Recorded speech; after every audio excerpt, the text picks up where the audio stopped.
News of a new COVID-19 variant detected in South Africa and in neighbouring Botswana is creating panic all over the world. A number of governments have now suspended travel from the country and others in the region. Now, not enough is known about the new variant, but scientists fear that it could be even more infectious than the Delta variant and that it may be resistant to current vaccines. Dozens of countries have shut down air travel from South Africa and neighbouring nations, including Namibia, Botswana, Zimbabwe and Mozambique. At the terminal, you'll be waiting for the test results. It was bad news for at least 60 passengers who tested positive for COVID-19 after flying into Amsterdam from South Africa. Officials are carrying out further testing to find out if they are infected with the new Omicron variant. The UK has confirmed its first cases and is reintroducing restrictions for travellers until more is known about the strain. As always, I must stress this, as always with a new variant, there are many things that we just cannot know at this early stage. But our scientists are learning more hour by hour. And it does appear that Omicron spreads very rapidly and can be spread between people who are double vaccinated. German officials announced that the variant was in their country too, after passengers returning from South Africa tested positive. The World Health Organization has called Omicron a variant of concern, with scientists still unclear about its potential dangers. It looks potentially quite a lot scarier even than Delta. And don't forget, we thought of Delta, I certainly thought of Delta as peak variant, and probably it couldn't get much worse than that. This looks potentially worse. On the other hand, there's no reporting from South Africa yet that cases are more severe. And it looks like vaccines may still be doing something, because we heard from there yesterday that the people in hospital tended to be the unvaccinated people rather than the vaccinated. As travellers scramble to leave South Africa, officials there have criticised the world's reaction to the discovery of the new variant. The Foreign Ministry said it was being punished rather than applauded for detecting Omicron. Now, that's why we are saying that the reaction of some of countries in terms of imposing travel bans and such measures are completely against the norms and standards as guided by the World Health Organization. Australia, Japan and Canada were among a number of other countries which announced travel restrictions as the world faces another festive season plagued by pandemic woes. I'm now joined by Adrian Krish, our correspondent in South Africa. It's good to see you, Adrian. So how is the news of this new variant being received in South Africa? Christine, the government already said it is a rushed decision and a rather unfortunate one. And of course, they have the economic impact in mind. For many here in South Africa, it's kind of a déjà vu of what happened almost exactly 1 year ago. Back then, South African scientists discovered the beta variant here. And the same, like with the current variant, it was discovered here, but it does not mean that it originated from here. Yet it had devastating impacts for the economy. Many countries banned flights and South Africans to visit their own countries, and also the number of tourist arrivals went down, and this is exactly that we might see once again now. I'm just coming from a souvenir market here in the city center of Cape Town, and the people I talked to, they're actually devastated. We are worried because since yesterday we can't see again the Germany. They were here last week. They didn't come again. They say they must go back home. If they didn't go back home now, they are going to be locked here. It's bad because we suffer for 3 years without business, and now the variant is going to kill us. How can we survive? How the economy can be left up?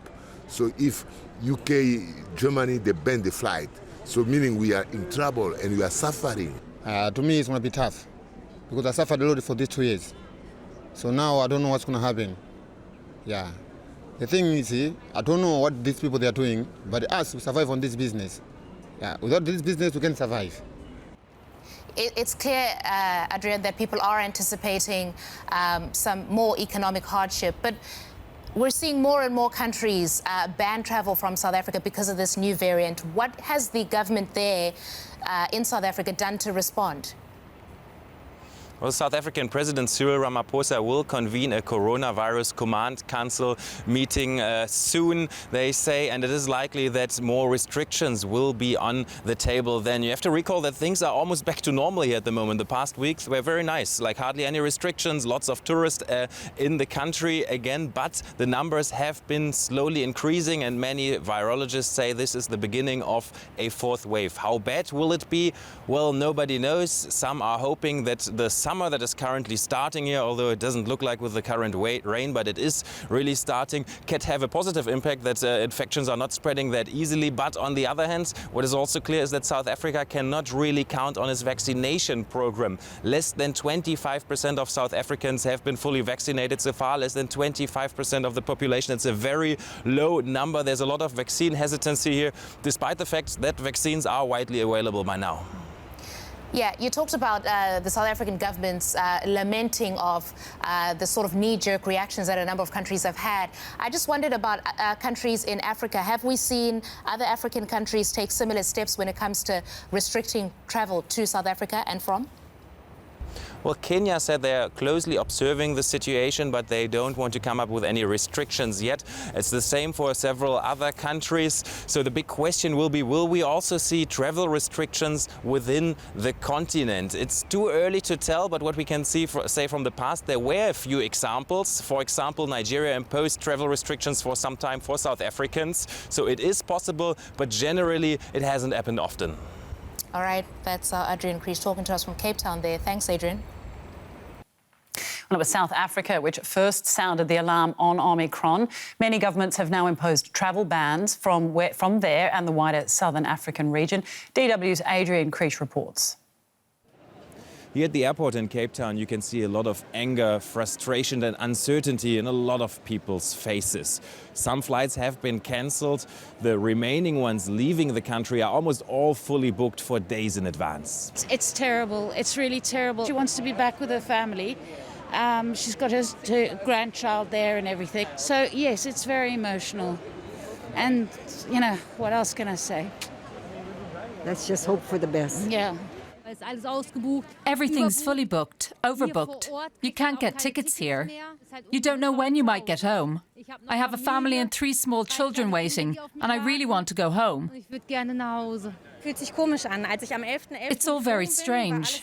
Everything was fine when I flew in on November 11th. There was no hint of this variant. The last 2 weeks in Cape Town have been great. It's my 9th visit in 3 years.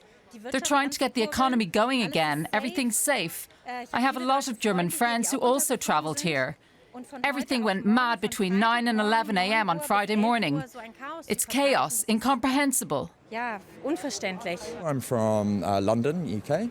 I'm trying to get home today. For people that work abroad like myself, it can be very difficult. And we were starting to get that feeling that it may be behind us, all this. And now it seems to be coming back tenfold.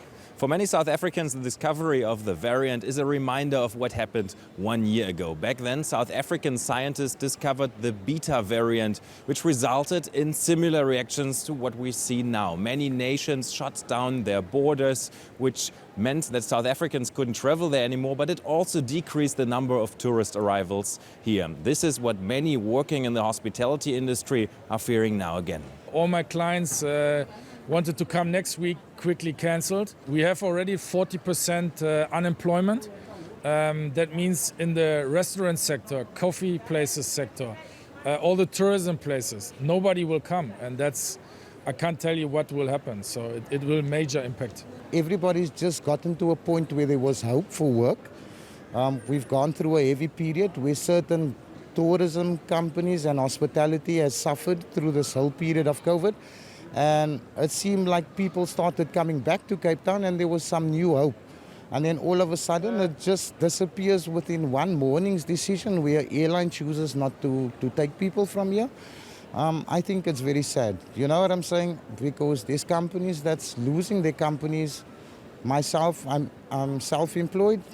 I possibly might lose my vehicle. No work, no money, no income. So it puts you in a difficult situation. Even if you look at this, the poor people that's come 2 days ago, They're all in a state of panic and everybody wants to fly out of Cape Town. Summer, basically the beginning of the major tourism season, has just started. But with restrictions in place, the airport here in Cape Town will once again look much emptier than before the pandemic. All right, well, we're joined now by Dr. Owais Durani. He's an emergency medicine resident physician in San Antonio, Texas. Welcome to DW. What is it about this variant that has governments around the world so worried? Yeah, thanks for having me. Whenever, over the course of the last year and a half, I've heard about a variant, I asked three questions. Is it more transmissible? Does it lead to more severe disease? And does it render our immunity, whether that's through vaccines or natural immunity, less effective? Right now, we only have the answer to one of those questions. It appears to be much more transmissible and even more transmissible than the Delta variant. And so that is the reason for worry. We do not have the answer to this two other questions. We will find out those answers over the upcoming weeks. But I think the worry is that, if they render our vaccines a little less effective, if it leads to more severe disease, that combined with the increased transmissibility could be bad. Right, now, if Omicron proves resistant to the vaccine, could we be back to square one in fighting this pandemic? Yeah, so that's, a worst case scenario, and hopefully that's not the case. But let's, say we do end up in that situation. I wouldn't say we'd be back to square one. First of all, I think having immunity from our current vaccines would at least give us protection against severe disease to some extent. Also, both Pfizer and Moderna have said that in the course of 100 days, they could adjust the vaccines to kind of tailor attack it to Omicron. And so 100 days plus, getting regulatory approvals and whatnot, we'd still, in the course of a few months, be able to get a vaccine that would be protective. So it wouldn't be a square one, but it would be a setback for sure. All right, it'd be a setback. But what's the best way then to contain Omicron? Yeah, I think going back to the principles that we've been talking about for the last 2 years, here in the United States, for example, we've really let our guard down on masking. Masking is going to be key, ensuring that we're not getting into high-risk environments again. So closed indoor environments where now it's cold and we're interacting with a lot of folks that, may not be masking, may not be vaccinated. Kids are, still going to be vulnerable. So essentially kind of going back to that position of masking, staying in your bubbles and really waiting to see what this virus is, how dangerous it is, and how, we're going to react to it. All right, briefly, we've seen how flights are being banned from particularly southern Africa. Do you believe it's too late for that in some ways? I think so. We don't even know if this variant initially originated in South Africa. The reason South Africa is in the news is they have really good detection systems and they were able to sequence it and realize that this variant exists. And so the fact that it's, spread to numerous countries, I imagine it's already in the United States. It just hasn't been caught by our surveillance mechanisms here. And so I think travel bans might, slow the spread, but eventually this virus is going to get to every corner of the globe. Dr. Owais Durani, thank you for your insights. Thank you.